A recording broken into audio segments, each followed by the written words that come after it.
Et on revient sur ce spectaculaire incendie qui a ravagé une partie de la flotte de camions d'un transporteur de Montélimar. C'était lors du dernier week-end de février. Depuis, l'entreprise s'est organisée pour reprendre son activité. Mais l'événement reste dans toutes les têtes et l'enquête qui est orientée vers un incendie criminel risque d'être longue. Hugo Chaplon, Stéphanie Von. 8 jours après l'incendie, les carcasses distillent encore une odeur de brûlé. Des camions toujours stockés sur le parking de ce transporteur pour les besoins de l'enquête. Dans la nuit du 25 au 26 février, un spectaculaire incendie détruisait 6 tracteurs, 10 remorques et mobilisait une soixantaine de pompiers pour lutter contre l'impressionnant brasier.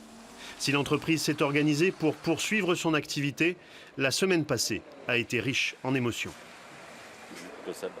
La pression commence un peu à baisser, mais c'est vrai qu'on a une semaine très agitée avec les experts, la police judiciaire, on a également la police, tout ce qui est crime, incendie et explosif qui est venu, prendre des empreintes et tout, donc c'est vrai que ça a été un peu chaud la semaine.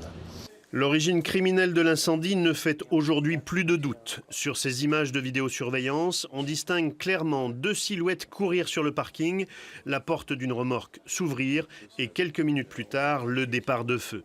Pour le patron de l'entreprise, les malfaiteurs pouvaient connaître le site, mais ils ne croient pas à un acte commis en interne. Le climat social chez nous est quand même très bon, puisque le dimanche matin, comme il y a une cinquantaine de chauffeurs qui sont venus nous donner un coup de main. Après, je ne pense pas non plus que ce soit des concurrents qui soient jaloux. Après, on ne peut jamais savoir. J'espère que l'enquête nous dira le fin mot de l'histoire.